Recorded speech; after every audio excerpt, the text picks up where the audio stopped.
Very good evening to you. It's Friday night, just gone 7 p.m. And as always, you are tuned to the Friday Night Football Pitch live on YouTube with myself, Cameron MacDonald, and Dennis Newell as co-host. Tonight we will be talking league reconstruction in Scotland, but we'll be doing it from the point of view of the lower leagues. We'll obviously be taking a look back at European football this week, European ties. I don't think they were as good as last week's ties, the second legs of most games, but still we'll be taking a look back. Look ahead to the week's football coming up, and we'll also be asking, is there a place on the football field for you to celebrate or basically prayer or worship whilst on the park? And we'll be doing all that in conjunction with our new sponsor, Cammy Fitness. So whether you're hitting the gym or you're working out from home, Cammy Fitness provides personal, online and in-person training to help you smash your fitness goals. So stop dreaming and start doing. Find your strength and confidence with Cammy Fitness. Visit Instagram at Cammy Fitness and let's get started. If it is to be, it is up to me. Dennis, good evening. How are we? Good evening, Cammy. I'm fine, thanks. Yourself? Not bad at all, mate. Not bad. Thank you very much. You had a good week?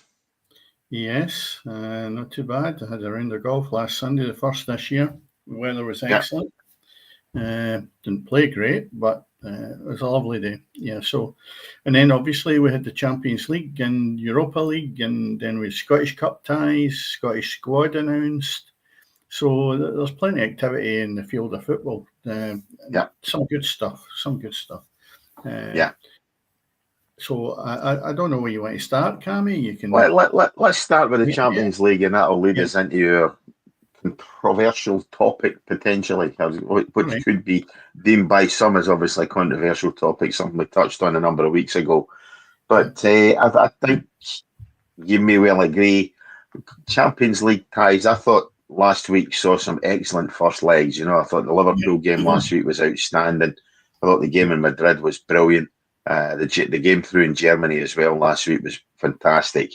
This week, I don't think the games were quite as exciting. Possibly the only game which really I thought looked decent was the Lille Dortmund game, believe it or not, which I thought was the flattest game the week before. But Arsenal game, you would have expected that one. Obviously, that was pretty much a dead rubber. But there was still a lot to play for, I think, in most of the other Champions League games. But I just don't think they lived up to the expectations that were set last week. Yeah, I think it would be very hard to do that, Cammy, because we really were served up total quality the week before. And, I would have found it very hard for Liverpool to, sustain the pressure that they had the week before. And they didn't need to, because obviously they were, playing at home with one goal up. A bit disappointed on them against PSG. PSG were also not the shadow they were last week. And it led me to believe, last week I'd have tipped them maybe as favourites or to get to the final. On Tuesday night, I actually thought, you've dipped a bit. This was a great challenge for you. And I know the winning penalties 4-1 is the outcome because they got the goal and then the aggregate was one each. But it was a poorer game. I wouldn't say it was a bad game. If it had finished nothing each, I'd been very happy. It's another English team where I get into the next round. The surprising point with that game was that when I looked at it as player-wise, the week before, Dembele was world class, and he just seemed to not be in the same place as he was last week. You said he just didn't seem to play the same. I'll tell you who was very poor, and he's probably one of the best players in the world, and he got tons of room, was Salah of Liverpool. Yeah. He had a quiet game last week, substituted, and he lasted the duration on Tuesday night. But the boy Mendes, I don't know whether he was frightened of him or not. He just never seemed to get past him or really turn him inside out, which he normally would do. And it was a really disappointing performance in the two games from Salah, considering the quality he's been all season. But overall, I thoroughly enjoyed the game. Take away the week before, I'd have been quite happy to be saying that was a decent match. Yeah. When you're served up the quality we did have the week before, you're always expecting more, and sometimes it doesn't happen because the standards are not the same as they used to be, where you would find they're all battling really hard for it. Another game, I don't know if you watched any of that, was Atletico Madrid against Real Madrid. Yeah, the double hit penalty.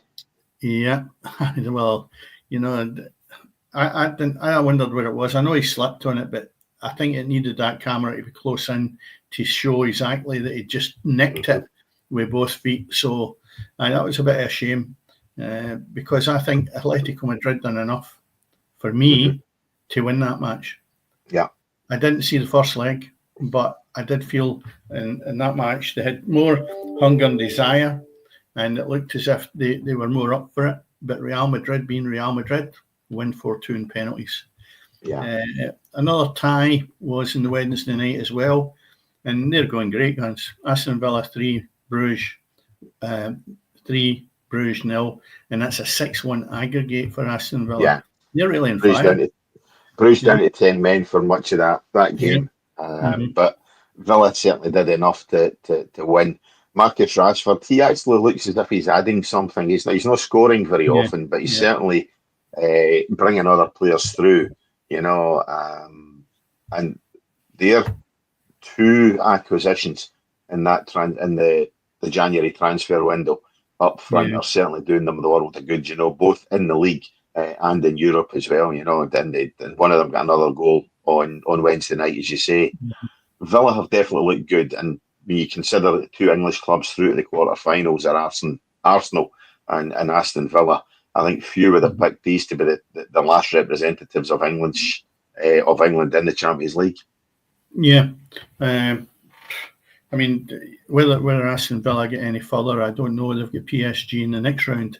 So that's a tough tie for them. Because, as I say, I thought PSG were poorer than they were last week. I still think they can come back, and it'll be a very, very difficult tie for Aston Villa. But we've said that throughout the whole season. They've been punching above their weight, when in true reality, they've proved to everyone that they've got the qualities that's needed to take them to the next level.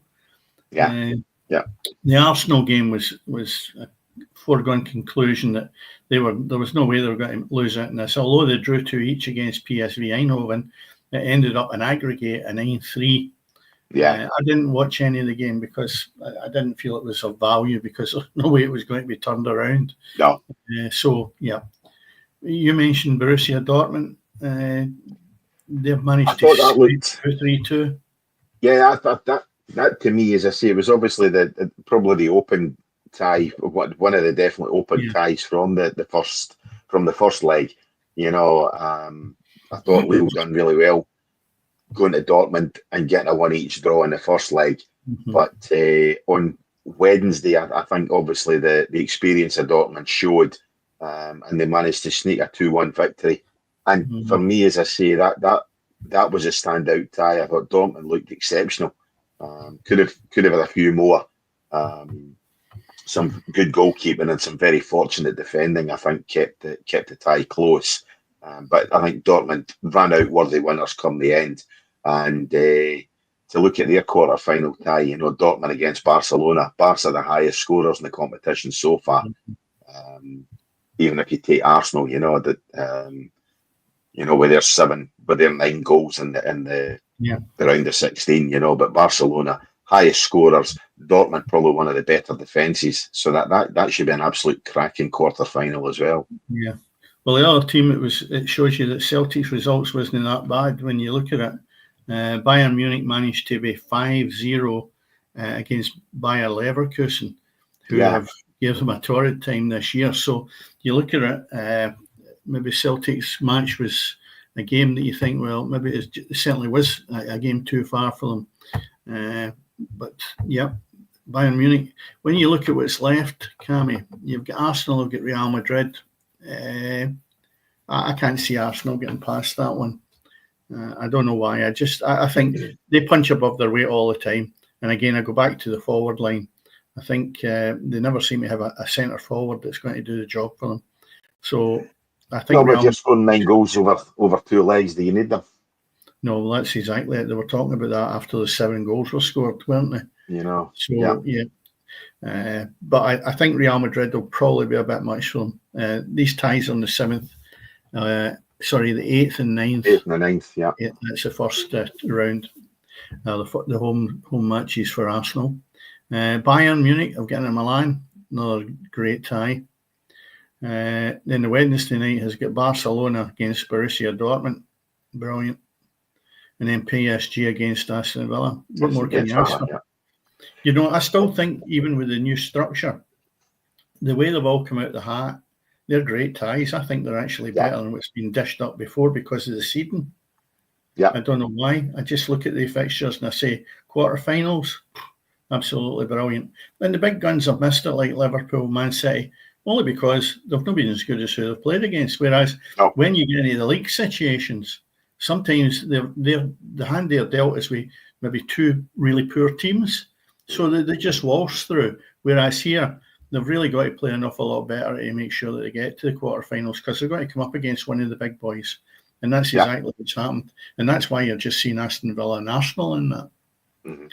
So, I mean, that's the thing. You're looking at these 8 sides, and for buying maybe Aston Villa a push, there's no minnows there. Every one of these sides is a massive name in the world of Europe, the world of European football. A massive name in European football. Yeah. With the exception of Arsenal, every one of these sides has won the European Cup. Well, the Arsenal and PSG, sorry. Every one of these sides has won at least one European Championship, Champions League. Obviously we know Real Madrid have won several. Even Villa have obviously won one. So every one of these sides has been European champions with the exception of Arsenal or Paris Saint-Germain, So it does promise to serve up to be some fantastic quarterfinals, some fantastic ties, some big names. And I'll be honest with you, Dennis, I never thought I'd say this, but I genuinely cannot wait for the 8th of April for the first couple of these ties. Yeah. Oh, no, you've got to look just round the corner, and then we'll get these fixtures. Absolutely brilliant. And it's been great. The Champions League and Europa League have been outstanding this year, And, so, it's really worthwhile. And long may that continue. And there've been good games. I wouldn't say there've been any dreadful games, but there's been a few teams that I've watched in it who didn't make the cut, and rightly so, because they were quite poor. But it's been very, very good. The other one is obviously, if you move on to it, is your Europa League. And what do we say about that one? Oh, my word. We'll leave Rangers for a minute or two. But if we look at the games that were actually played last night, Tottenham ended up good winners, 3-2. I don't think they were that brilliant in the match, but they've done enough to get through, and that's all you need to do. AZ are a poor side, but AZ are a very poor side. But Tottenham's struggling now, Cammy. We know that. Oh, yeah. And it's you could really say they're maybe 2 games away from the manager going down the road, because there's a lot of unrest with Tottenham, with Steve Hitchen on last week, and you could see Steve's frustration. He was more or less giving up the ghost watching them.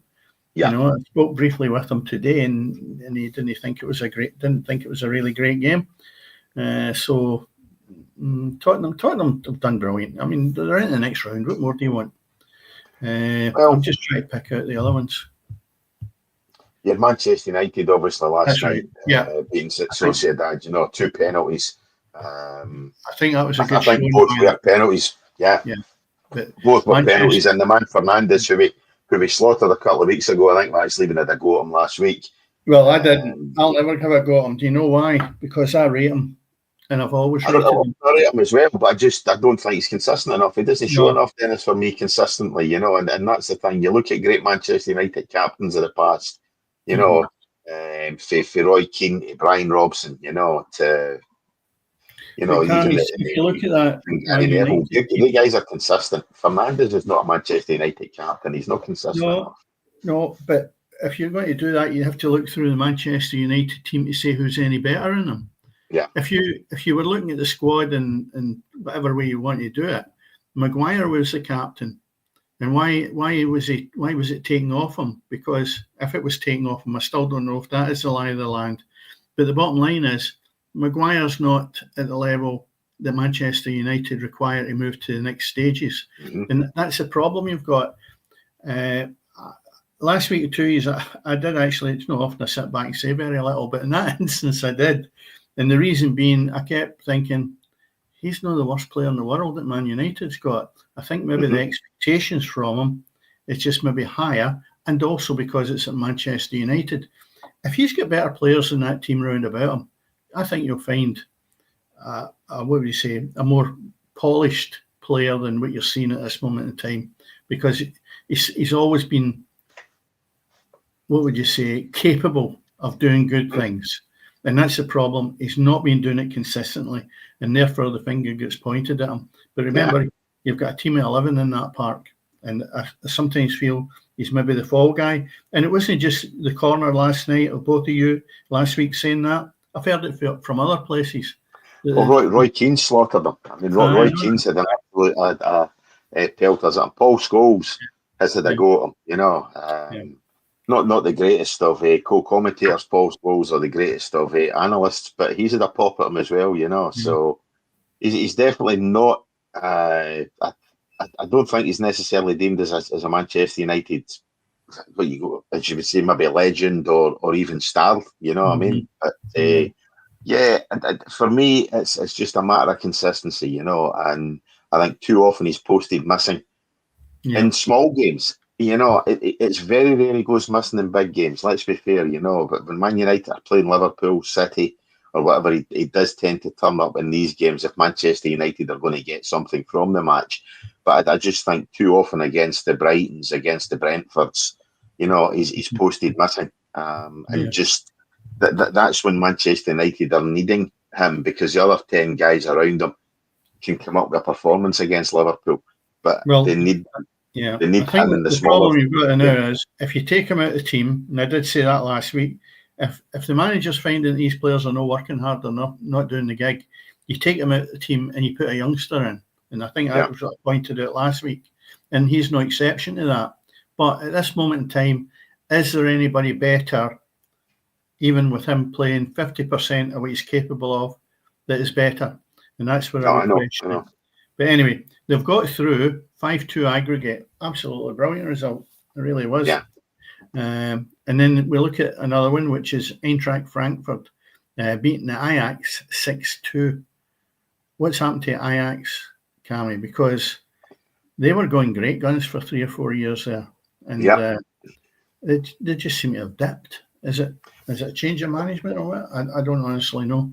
Well, they brought in a new manager last year because the guy who replaced the guy who went to Manchester United, you know, the guy who replaced him really struggled. And as I say, Ajax last season started the season off in horror fashion. You know, I think midway through the season they were looking at relegation, and they finished the season absolutely flying.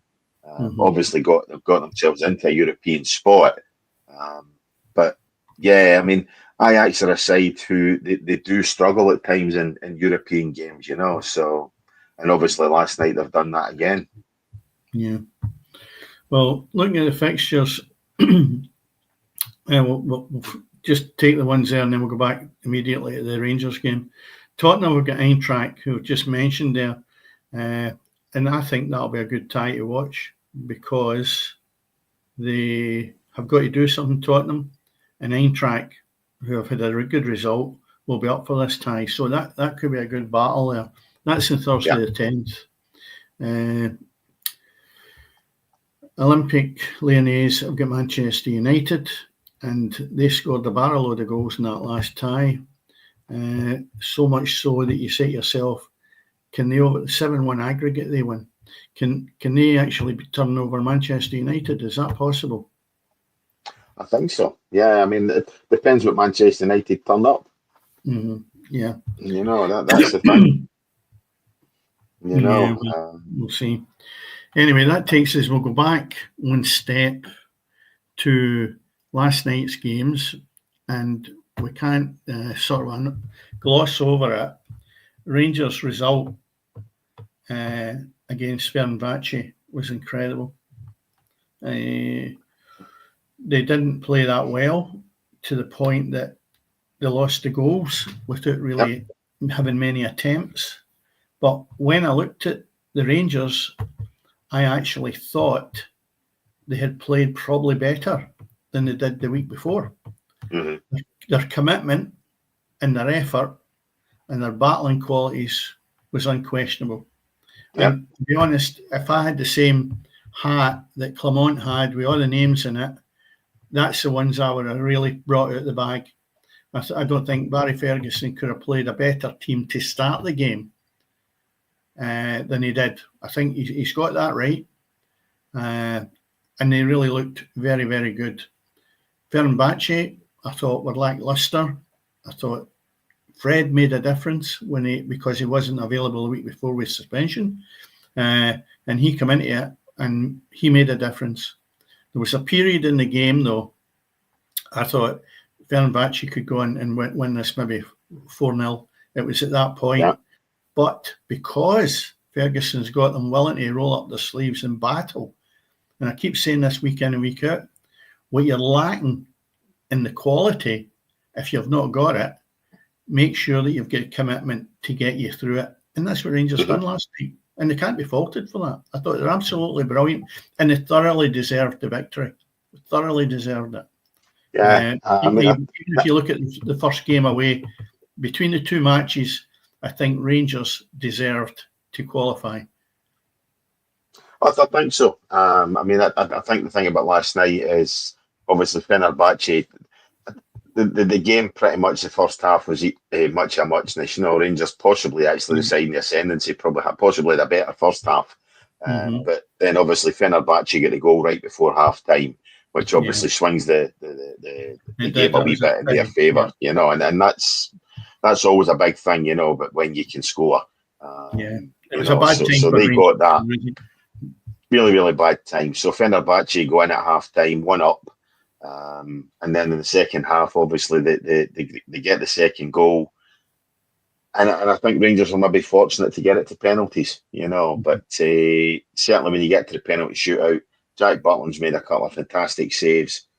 The guy you were talking about, Fred, you can't ask for more than that. A low shot down to Butland's right-hand side.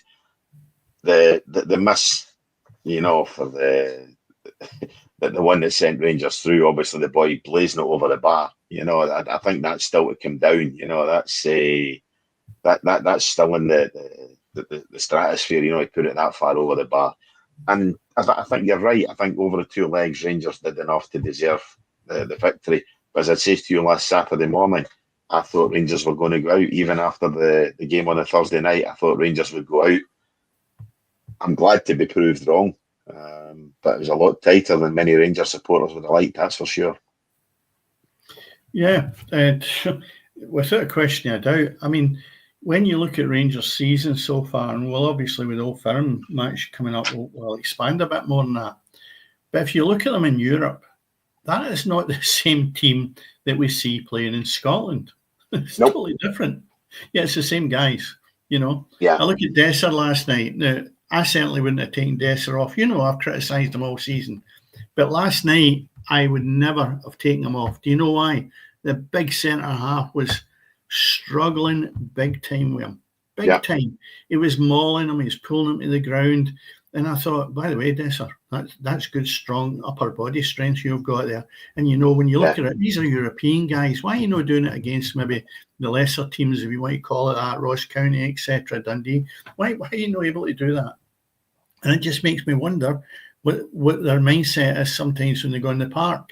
But when they changed it with Desser, with the wee guy that wants to pray out every 2 minutes when he goes on the park, makes me think to myself, I don't believe that you can find the same qualities with Egerman coming on to replacing Desser at this moment in time, because there is only one centre forward, and it's Desser's in Europe. And the other thing as well is you look at it and you see yourself last night, was Barry Ferguson actually thinking, I'll give everybody a run out? Because there was times I thought maybe fine-tune it with one or two players, but he just wanted to put on players, I felt, just for the sake of it. 1, 2, 3, 4, 5. They made 5 substitutions last night. And I thought that wasn't needed. You could maybe, you could have saved some of them, but I don't believe it needed to change as much as that, Cammy. I'm not saying it would have changed the game or the result. They got the result, so good on them for getting more or less everything right. You can always nitpick and find faults if you want it. But Mourinho, I'm quite happy he get me because I'm not the biggest fan of him.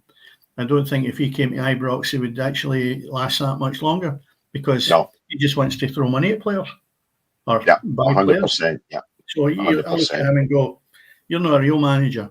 A real manager is able to get in the trenches and get his hands dirty and be able to bring players on that possibly were never that great. Somebody might say, oh, well, he's brought this player on, he brought that player. But they already were 3/4 of the way there to be a finished article. I like to see people bringing players through the ranks, maybe even for non-league football, making them Premier League players, making them do a good job and then sell them on. This guy just buys for fun. And to me, it's not my way of football. I think it's everything that's wrong about football. So for Jose Mourinho, I'm sure he's a very, very nice person and he'll not be giving a damn what I think of him. But the bottom line is, on the football terms, it isn't. I've not got a lot of time for the way that he manages. So delighted that Rangers got the result. Yeah, and looking ahead to obviously the quarterfinals in the Europa League. Probably Lazio certainly getting a just reward for being the side, as you say, on who won the group stage. So in terms of obviously seedings, Lazio have got Bodø Glimt. I think the Norwegian side. Rangers, I think Rangers get the toughest tie of all. A game against Athletic Club Bilbao. Who obviously I think Bilbao's hosting the final. Then you get Manchester United and Lyon on and Spurs against Eintracht Frankfurt. So 2 or 3 attractive ties there. I think obviously the Rangers, Athletic Club Bilbao, Lyon, Manchester United, and Spurs against Eintracht Frankfurt. Are all attractive ties, not so much the Norwegian one then, but no, it definitely promises to be a good Europa League, that's for sure. Well, we're into the 10th of April and you have 3 British clubs still in the Europa League and we've got 2 in the Champions League. It's not a bad shout. It's not bad at all, it's definitely not bad. A couple of the big guns are out of it, but it's still, it gives you a good interest from my point of view.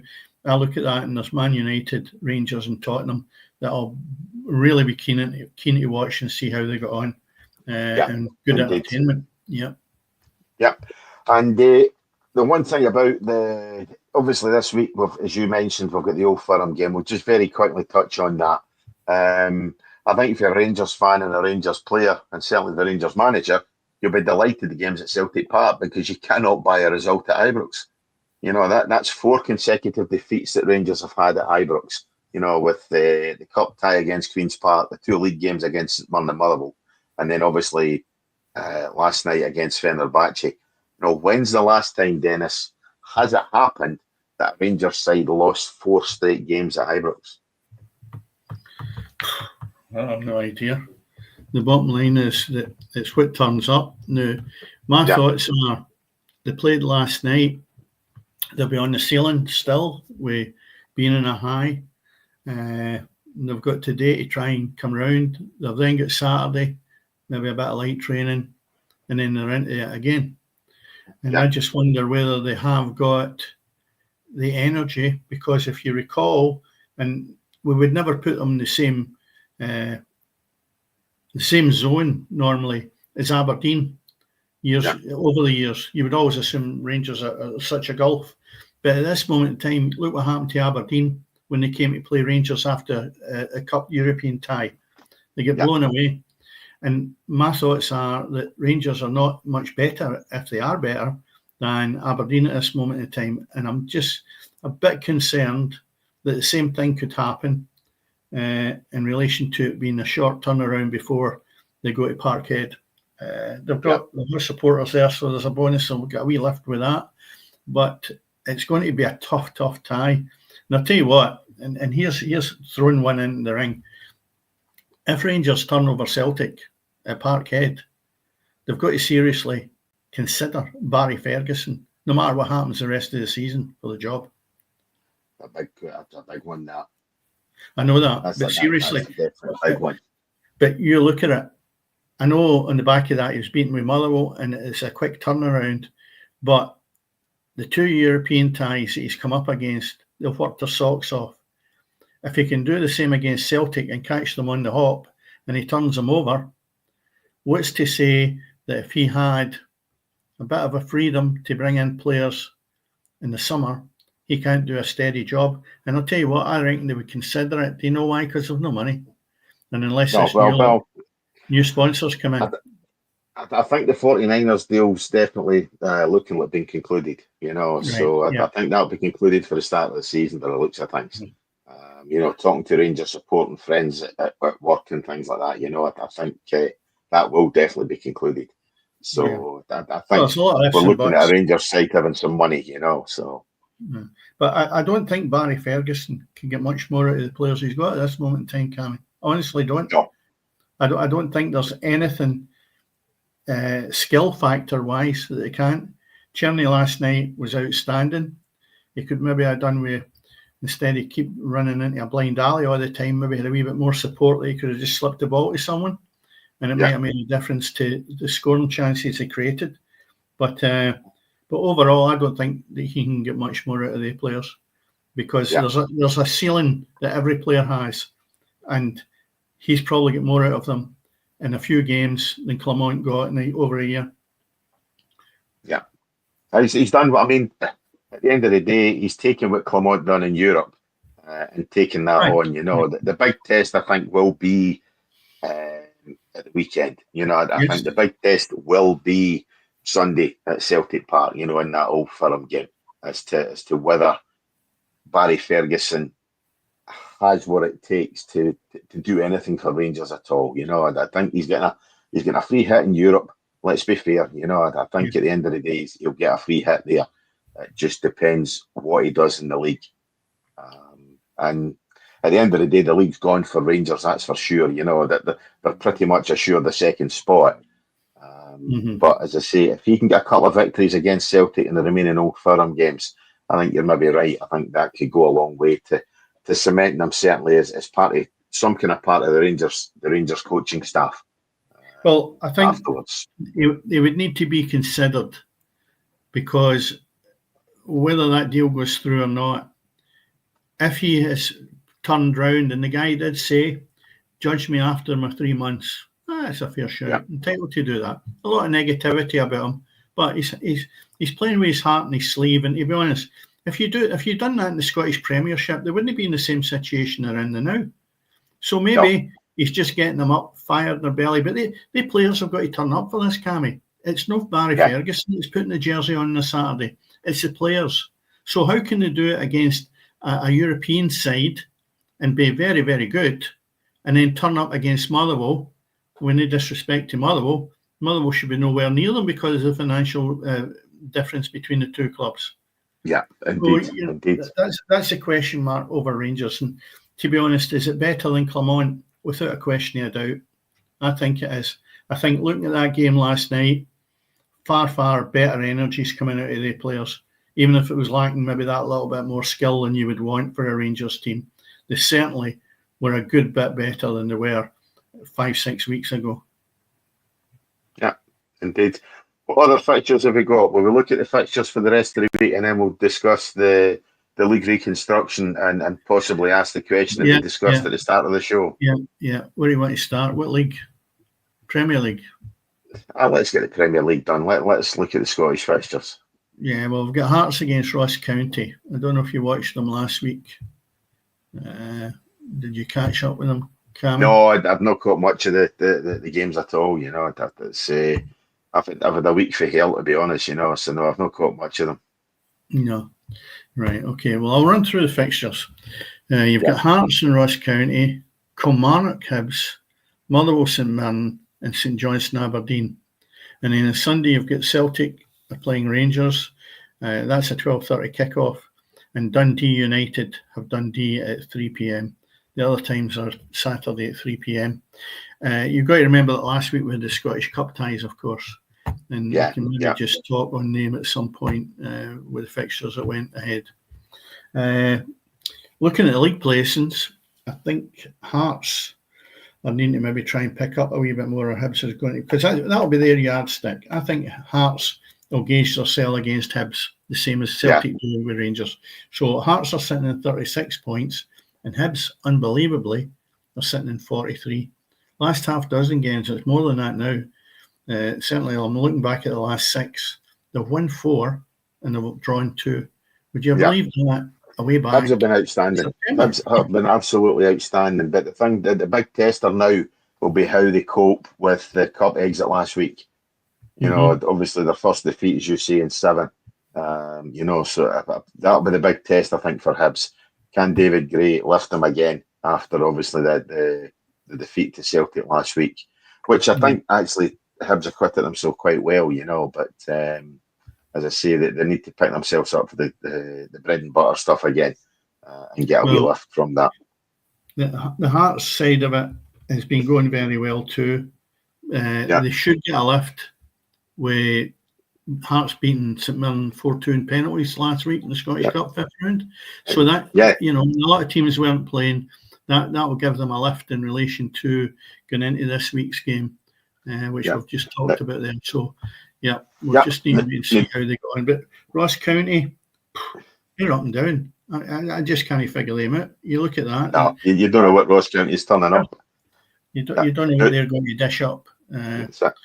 Now, Dennis, we've got a special guest. Well, not so much a special guest. We've got somebody want to join us in the chat or join us on the show.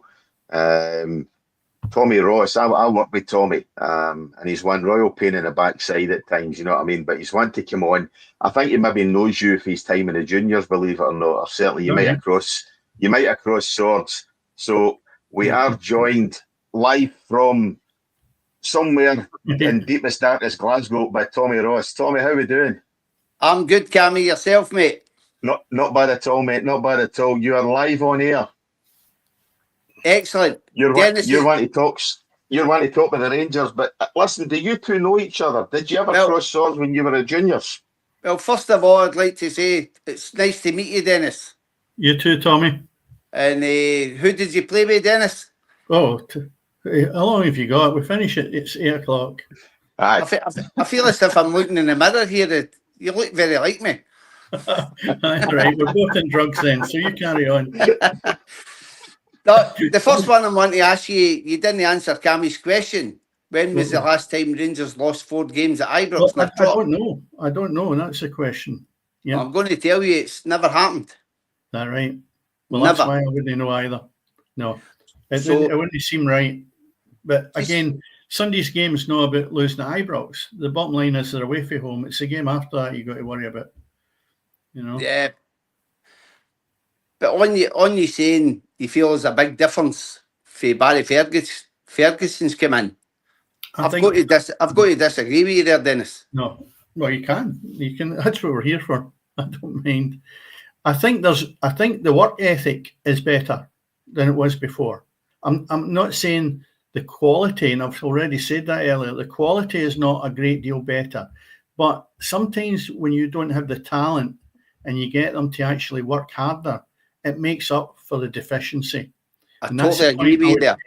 That's the point I'd like to make with Barry Ferguson doing it.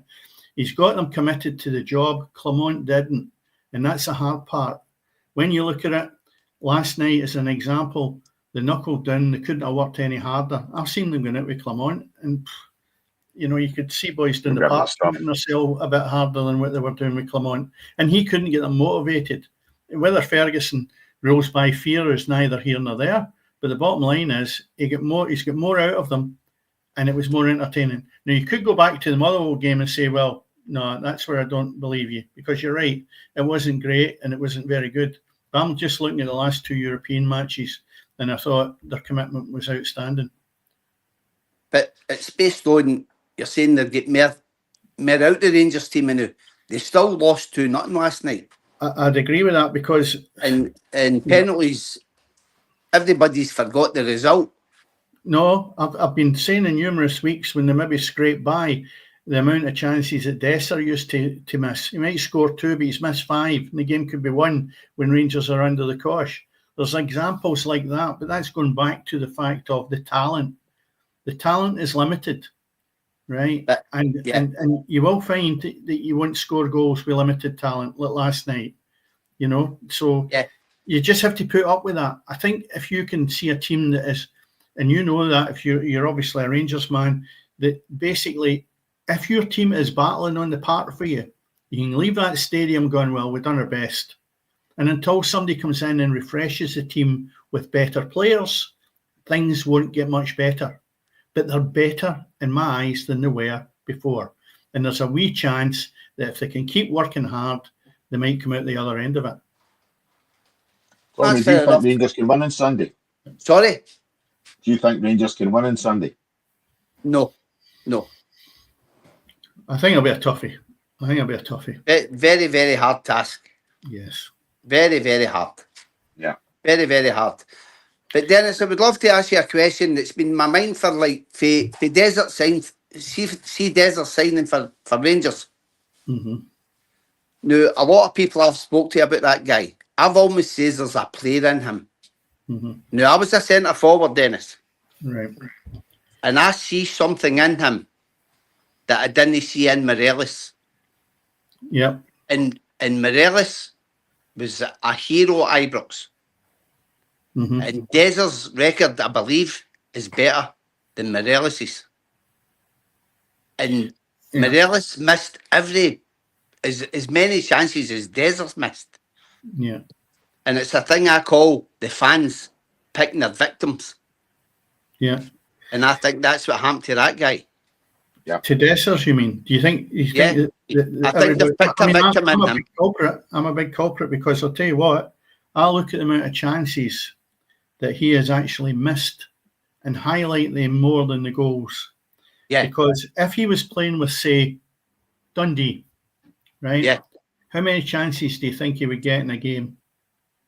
2? No half as many as it did at Ibrox. So have a look at the conversion rate of the amount of chances that's created for him playing with Rangers, and then make a comparison with taking 8 chances, or we'll no exaggerate, we'll say 4 chances in a game at Ibrox without any question of doubt in a game. The opportunity is there for 4 chances. Yeah. Ali McCoy would take maybe 3 of them. You're at least expecting your centre forward to score 2. But that is 4, that's double the amount of chances he would get in Dundee. So if he's playing with Dundee and he gets 2 chances, his goal ratio is poor because he's not going to miss them because he missed consistently. Yeah. And I said this a month ago. When if you compared that to Morelos's. Oh, well, listen, I'm not a Morelos fan. And then you look back, Dennis. Ali McCoy's got the same treatment. Yes. And then Mark was finisher. And then Mark Catley also got the same treatment. Yeah. These guys have all left that club as legends. You're correct with the 2 you mentioned. McCoy, Catley and Morelos. Yeah. They're all legends in the Rangers fans' eyes. Well, Morelos is no one cup of tea. All mine's, mate. No. He couldn't trap a bag of cement. No, and he's lazy boy. I don't like lazy players. I've got time for lazy players. Yeah, and that's the thing with Dessers. Dessers gives you an effort. Whether he's going to score or not, you get effort from him, Dennis. That's for sure. Well, I've said that earlier. He misses too much. Yeah. I said earlier about Dessers, the fact of last night when he changed it to Egaman, who only wants to play in a phone box with the ball and nutmeg people. And I look at the comparison between the 2, and Dessers was causing chaos with the big centre half. Big centre half didn't know how to handle him. He was mauling him to the ground and everything, and he changed it. And I thought, is he just willing to give everybody a shout tonight? When in actual fact, Dessers should have stayed in the park because I think that was the best chance Rangers had of scoring. Now, 100%. I said last week I would have stopped playing Dessers and sold him because when he comes back to Scotland, the bottom line is his value will go down the toilet again if he keeps missing the chances he's got. But he's got more confidence than he should have offered them a Mourinho because he says he was world class last week. You'd maybe get 50 million for him. Well, you never know because he's daft enough to pay. Mourinho overpay for a player. That's it. Yeah, that's one of the best. That was one of the best managers in the world at a time, maybe 4 or 5 years ago. Yeah. Says Desert was world class. Aye, but he's lost the The plot. thing is, you're talking 4 or 5 years ago, Tom. He's I lost the know. plot for then, you know what I mean? I That's know. the thing. But So, The thing with Dessers is he's a hit or a miss, and you can. Every club has had it from when I was a teenager watching clubs and all the rest of it. Celtic, Rangers, there was always somebody a fall guy, but the manager always every seemed, club has it, yeah. the manager always seemed fit to play him every week, and he would never be the fans in the terrace would never be 100% happy because they're maybe looking at it and saying they want the finished article. Not everybody's a finished article. But I think now, and I go back to, if you're giving Dessers the money he's getting, I'm looking for a better return than what I'm getting. If you're playing with Rangers or you're playing with Celtic, you have got to produce a bigger turnover in relation to your percentage scoring rate. Now, I know what you're saying, Tommy. His scoring rate is good, but if you really look at the amount of chances the boys missed, they would be up there competing against Celtic. And last year, he was guilty at the end of the season by not taking the chances in the 2 matches against Dundee and Ross County, which created the gap for Rangers to lose the league. Yeah. And if you look at the chances he missed back then, that could have been the difference between Rangers competing and winning the league and not. And nobody ever picks that up because they just assume, well, he scores one here and there, and they forget the bad shots. And my view always, and I've said to Cammy on here before, is from a management point of view, it's quite negative when I look at a game sometimes. I don't look at the 2 goals somebody would score. I look at the 3 that he's missed. Yeah, 100%. Dennis, can I say this to you? And anybody listening to this podcast tonight, they might say, this guy's crazy. But see if I got the opportunity when I was on my game, when I was maybe 22, 23, on the chances that Rangers and Celtic create, I'd be looking to score 45 plus goals a season. You're right, Tommy. Easily, mate. Easily. Yep. Mm-hmm. You look at it in a regular time now, and I shake my head sometimes and I go, how did they miss that? Yeah. But the standards dropped away back for our era. That's the problem. I look at players I had when I was managing junior. Probably some of them would be good enough to play in the championship now. Yeah. And that shows you how the golf has went in the last 30 years. That question I've just said to you there, I was putting myself up against Chris Boyd. Right. He was classed as a Rangers great with his goal scoring record. But I feel if I was playing in that Rangers team at that time, I would have scored more goals than Chris Boyd. Yeah. You might get a reaction for the podcast, people saying this guy's crazy. But it's a fact, Dennis. It's a fact. There's an element where I can be delusional as well, and I'll use that slightly, Tommy, because... What position did you play, Dennis? I played up front and then I went into midfield. The thing about it is that there's a difference in the pace of the game. Yeah. Right? Every amateur will tell you can play junior. Every junior will tell you can play senior. And everybody at the bottom of the second division can tell you they'll play in the Premier League. 100%. Until you put them there. And it's the same with players. And we have Andy Millen, who has played over 700 senior games on here regular. Right. And he's an assistant manager at Morton. Now, Andy and I go back, and Cammy go back for a long number of years. And he's always stated, and this came from Tommy Burns when he was at Kilmarnock, that not everyone, we use Celtic and Rangers again as an example, not everybody that goes and plays with the old firm will be a star, even although they've came from, say, Motherwell. Like Liam Miller could go to maybe Rangers, Celtic, whatever. Yep. That boy might not make it because it's a different breed and a different animal that goes to these clubs. You've got to be able to. And it's the same when you look at stepping up. I'm not disputing that you could have scored more goals than Chris Boyd. And there's sometimes I used to look at it and go, well, I think I could have scored there. But then there's some people that would say that no man went go, no, you wouldn't. Craig Brown's one of them, Dennis. Yeah, well, we had that story, didn't we? You don't think I'm crazy for saying that, Dennis? You're not crazy. You're in the position where I think a lot of people do think that. But when you step up, it's not as easy. When you go up a level. Mm-hmm. Fair enough. Yeah, fair enough. It's not as easy. No bother. How was that, Sam? You enjoy that? Yeah. Moving down the leagues. Can Falkirk go up this year? Well, it's looking Did very they, much. did they have the bottle? I've tipped them to win the league, so I probably will. I thought it might have been a kiss of death, but there's 6 points between them and Ayr United. And, all games level, all played the same games. Yeah, same amount of games. And Ayr United bogey was getting beat last week. That was a problem. Do you think Falkirk would be would you think they'd be a good addition to the SPL? I don't see why not. Yeah, the only problem I've got is the pitch conditions, you know. It is still artificial, Cammy, isn't it? Yeah, I think they'd need to look at, well, again, we've discussed that as well, you know, grass and things like that, you know, but they've got to do away with the artificial. You shouldn't be allowed in the SPL 100%. With an artificial playing surface. 100%. You only need, listen, what I will say about the artificial pitch at Falkirk, it's a damn sight better than what they have at Hamilton. It's a damn sight better than what they have at Kilmarnock. Yeah. The pitch at Kilmarnock's dreadful.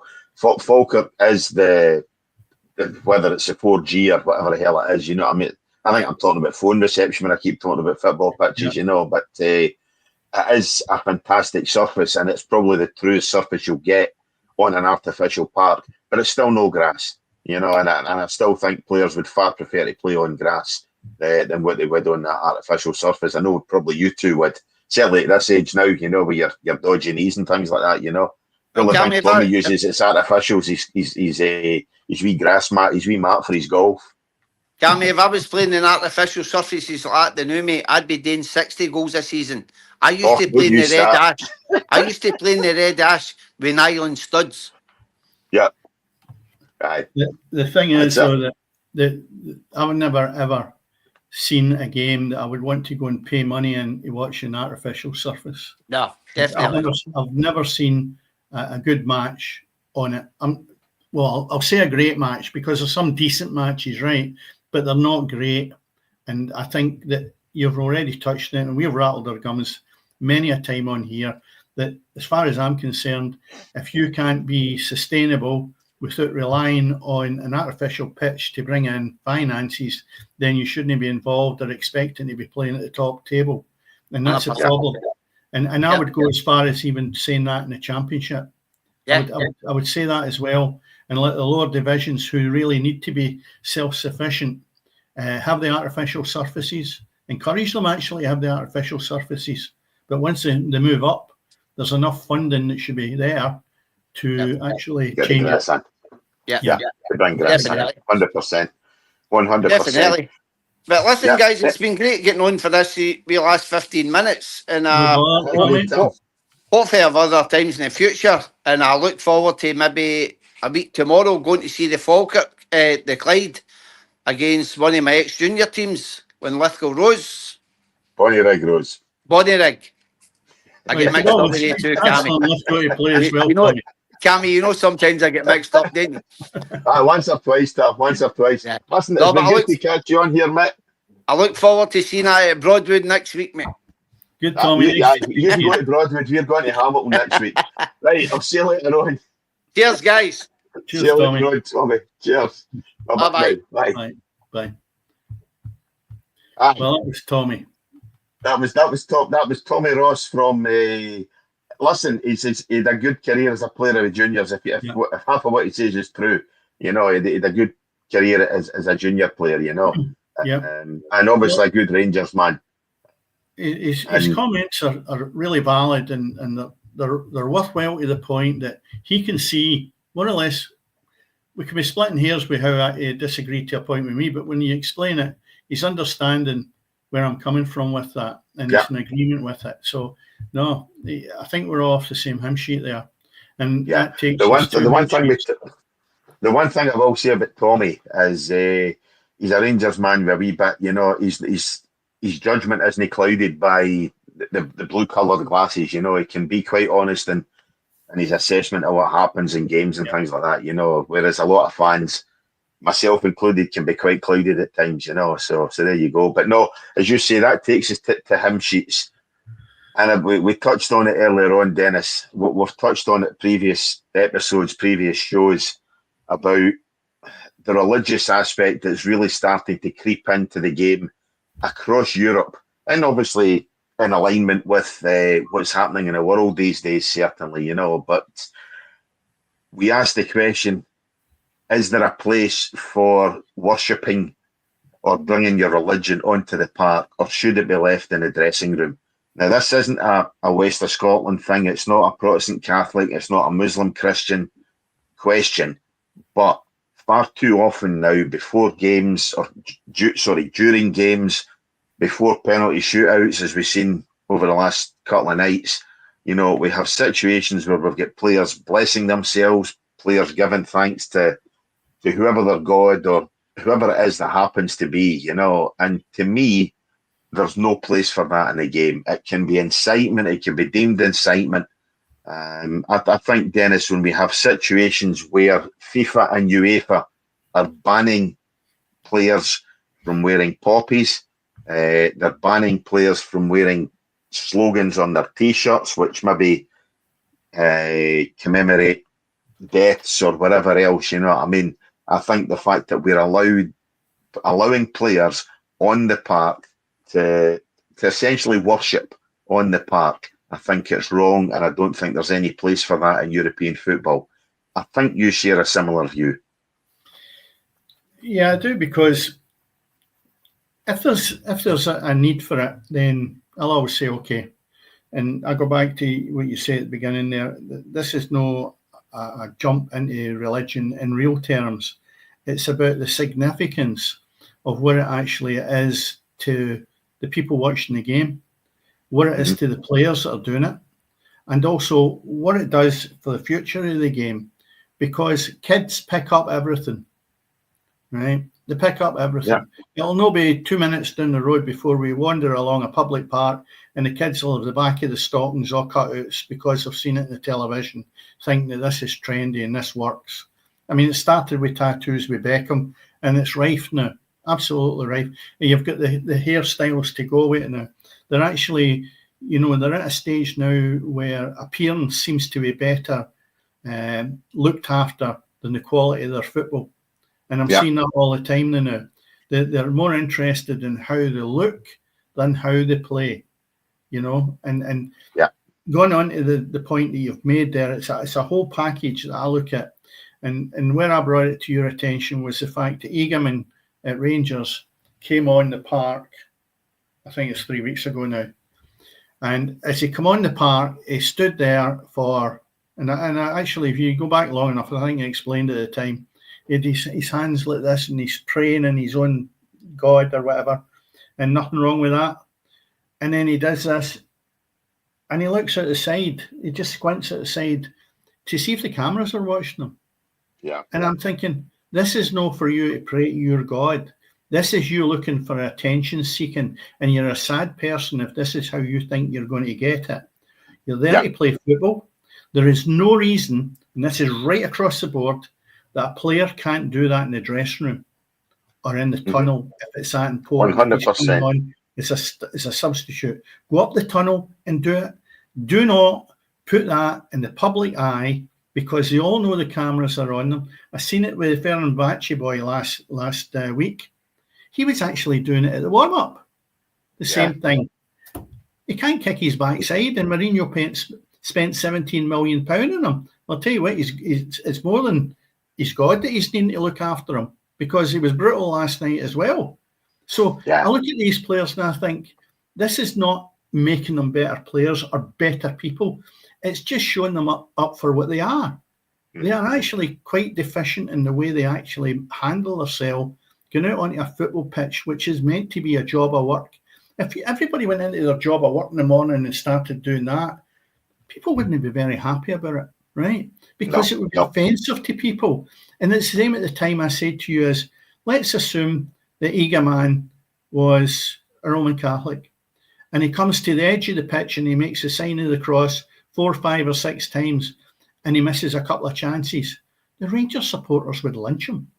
Yeah. Because of the religious bigotry, etc., that we've got in the west of Scotland.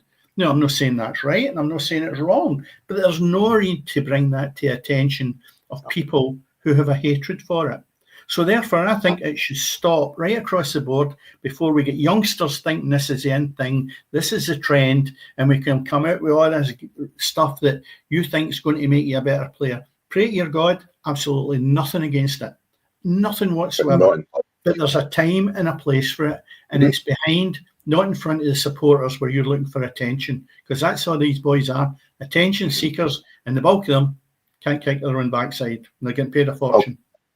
Well, as you say, you don't date before your work. You don't pray to God. You don't do whatever you do.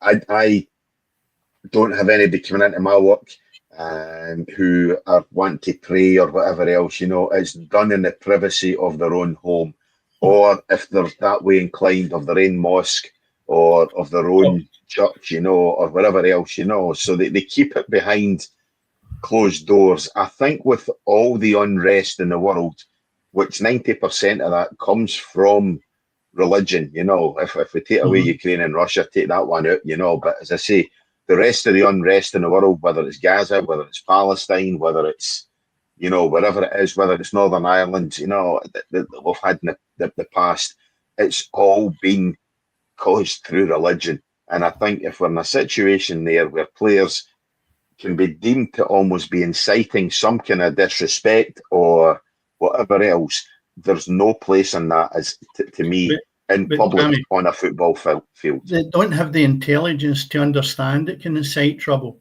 Imagine you're sitting in an office and I chap your door and go, can I come in? Aye, and you come, Dennis. Oh, here we go. You'd be like, beat him. Aye. Or, there we go. You wouldn't accept that. So why is it any different in a football park when you've got maybe 50, 60,000 people standing there? It's so you can be viewed. Oh, look at him. Oh, he's a religious person. What a load of garbage. If you want to be religious, don't ram it down anybody's throat. Do it in the dressing room. Stay away from other people that might be offended by it. I find it offensive because there's no need for it. Absolutely no need. And it's only for attention. Absolutely one thing and one thing only. So that's my rant for this week anyway on the back of that. Yeah, 100%. 100%. Obviously, we were going to look at the restructuring of Tier 5 in terms of football restructuring in the leagues. We'll keep that and do that next week. I know obviously in the next couple of weeks we've got a couple of guests coming up which you've arranged. I'm not sure whether that's next week or the following week, but as I say, that's I think we'd planned that for a couple of weeks' time. So maybe next week we'll look at the restructuring again. We keep threatening to visit, so we'll get that done because unfortunately, as Tommy will tell you, some of us are up early in the morning for work, So I'm out my bed in 6 hours' time for work, so I could really do with getting for a kip. So we'll call it quits there tonight. And then just why don't we finish on Clyde, because I know that's your your bogey team. Will we call them that? That's it. Listen, definitely. Just touching on it, I know it'll only take a couple of minutes. Getting beat 2-1 with East Fife, who are now sitting at the top of the league. Is it still doing another home defeat? I think so. I genuinely think so, because I think if you take the fact that Forfar won again last week as well, I think you've got a gap now. It's getting closer and closer. I think Clyde are only 4 points clear of Forfar. Now, obviously, remember what happened at the tail end of last season. Clyde were cut so far adrift, and yet came with a fantastic end of the season run after Ian McCall had been appointed manager. And as I say, I think it only takes that. You've got Bonnie Wright Rose, who are down there that Tommy mentioned earlier on, which I think why next week's game is going to be a massive game for both sides. But you got Bonnie Wright Rose, who are down there only by virtue of obviously points deductions. So I think Clyde are definitely right in the mire. And I says on this show a couple of weeks ago that I think Forfar have got enough to pull it out. The following day they lost. The following day they lost 1-0 at Station Park to Clyde. Clyde's only away victory of the season. But no, I think Clyde tomorrow, a very, very difficult away tie. They're heading north to Elgin. Forfar already beat them, as I say, during the week, or certainly at the weekend. So, I think it is doom and gloom. And I think if Clyde are relegated, I think it'll be the end of the club. I just think they don't have a home. They've got their own ground, you know what I mean? And financially, the restraints on going and using another club that's potentially challenging to get into the Premiership somewhere along the line, you're not going to have the finances to do that. But anyway, just on one final thing, we have the Nations League is on Thursday before we come back on Friday. We Right. are playing Greece at 7:45 in Greece. And I don't know, did you get a chance to actually look at the squad? No, not yet. Well, there's very little change in it. So I think what I know. Obviously, he's brought in a couple. He's brought in Lennon Miller, yeah, and the wee boy Wilson. He's brought in James Wilson for Hearts. I know he's brought the two in. So I'm aware of that. Whether they get a game or not is another matter, or whether it's just for a wee bit of experience. I'd love to see either of the two of them getting a game. Whether it's a run out, whether it's 20 minutes, whether it's half hour, whether it's the start of the game and gets. It'd be great for Steve. It'd be great, I think, if Steve Clark did give either the two of them minutes on the park. That's for sure. I can't see it, but I look at the team and it's not so much jaded as it's not freshened up with people that you would throw right in. Maybe Lewis Ferguson would be one. I don't know anything about the boy Max Johnson, but when I look at the rest of them, they're almost, and I'll use the saying very lightly, also rans. You've still got the Grant Hanleys, the Scott McKennas, the Ryan Porteous, Ralston, and I go on. And I say, where's that been freshened up? We're decent in the middle of the park. Up front, the same as the defence. I feel we're deficient.